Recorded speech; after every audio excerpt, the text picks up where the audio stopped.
Hello, in this tutorial I'm going to show you how to make a soap bubble with a kind of a, the soap bubble type pattern effect on the surface using Cinema 4D and Redshift. So we're going to jump straight in. I've got Cinema 4D set up here and ready to go. And the first thing we're going to do, on my default scene just has a sphere in it anyway, so we're going to start there.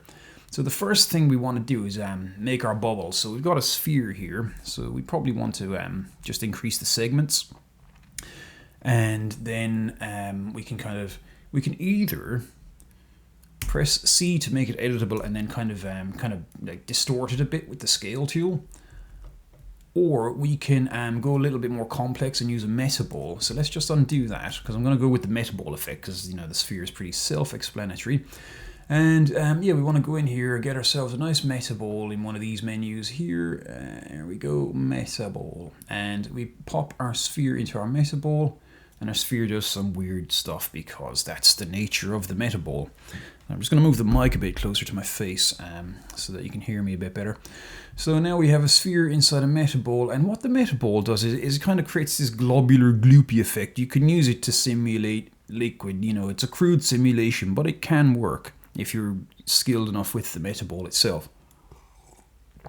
So we're just going to jump in here, and what happens is you do the sphere inside the metaball, but then you create multiple spheres, and that way you see it increases the size of the metaball. Let's just zoom out so we can see what's going on.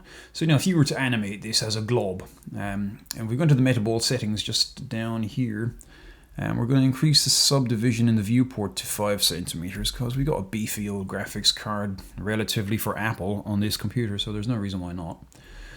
But yeah, so yeah, if we change the size, you can see how the spheres become globular and they interact with one another using the metaball.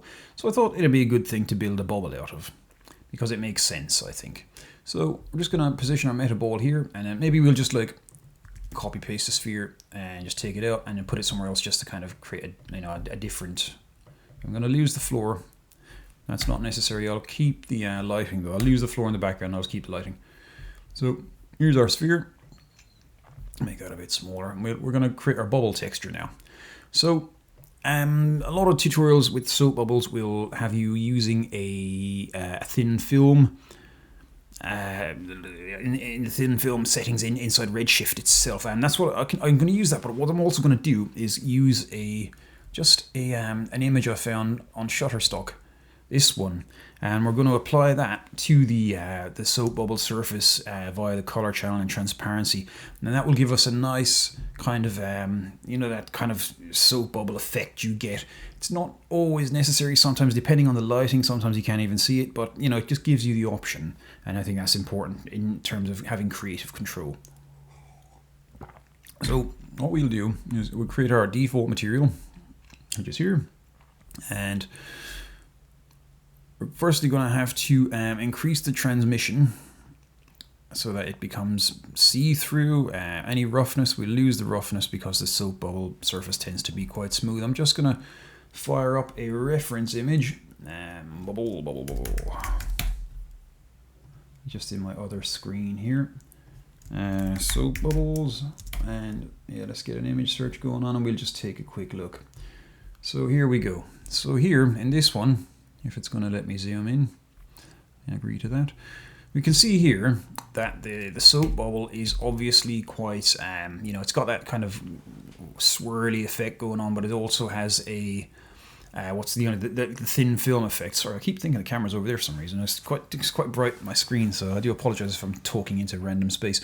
And so yeah, we'll trying to go kind of like this. We can see there's an index of refraction on it. We can see, it's kind of got a certain amount of reflection. And what I might do as well, I'm just going to apply an HDRI to the dome light. That will give us a little bit more reflections to play with. These are the old Grayscale Gorilla ones that when you used to be able to sign up to get these for keeps before they went to a subscription model. So I kept all these.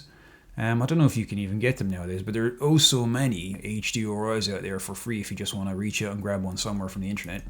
Doesn't really matter, to be fair. My go-to HDRI is Modern Industrial 0, I believe it's 9. Yeah, no, hang on. Yeah, 8's my favorite. So I'm just going to open that now. I going to pop that in there. Excellent. We don't want to have it as the background, so we're just going to uncheck that. And we let's just jump back to the Redshift material, and we're all good. So now we're going to go down here to the thin film tab, and we have our thickness here and our index of refraction. We can see it's altered the material when we've increased the thickness. See here. The thickness, generally you want to have it set to around the middle for a soap bubble. There are various things you can do. You can boost that up to, like, 10K. Oh no, 65,535 is the maximum you can go, which is interesting. But anyway, it's not going to do that right now. We're just going to go for the middle. And so here we go, our soap bubble, and we're just going to apply that to our metaball and our extra sphere, wherever that it'd be hiding in the panel. So you can see there, it's created a kind of, it's got the reflection, it's got the transparency. One of the important things to remember as well is because the soap bubble walls are really thin, we're as well off going down here and just clicking thin walled under geometry. And what that'll do is it'll treat the material like it's a hollow, thin walled object, as opposed to a solid lump of the material that doesn't have any hollowness. And that's important. I've just had a Scotch egg. Quite important for obvious reasons. So what I might do is, where are we going to go with this? Let me just recheck the background. Yeah, let's leave the background on so we can see what's going on with the soap bubble, and we'll just rotate it a little bit. What do we want to see? We see the lobby. Yeah, let's just have a look here. That'll do us. So we have our soap bubble here, and we can see now. Let's lose these lights because they're kind of killing it a little bit. And I mean, they're normally pretty good, but you gotta have some sort of creative control. So now we have our bubble here in the renderer, and it looks reasonably decent. So bubble, you can go into thin film and mess around with settings. You can change the index of refraction. That'll give you like different effects. And then you have a 0, you won't even see the thing. So it's set to 1.5. And so you can see here, like if I just move this slider in real time, it's kind of changing the that thing there, like the bubble. So that's a reasonable soap bubble effect, I think. To be fair, it's not too bad. But if you want to kind of go a little bit one more on it, I'm just going to drag this in here into my material, and it's not in the start. This is not actually a trial. What I accidentally did was I clicked to have a free trial of Maxon 1, which I don't really need, and I accidentally clicked that, and now I've got to wait another 4 days for it to go back to my regular subscription of the Cinema 4D and Redshift bundle. So yeah, I'm not actually using a trial version of Cinema 4D. This is my paid up for the year version, but yeah, I just accidentally clicked something, and it's quite annoying.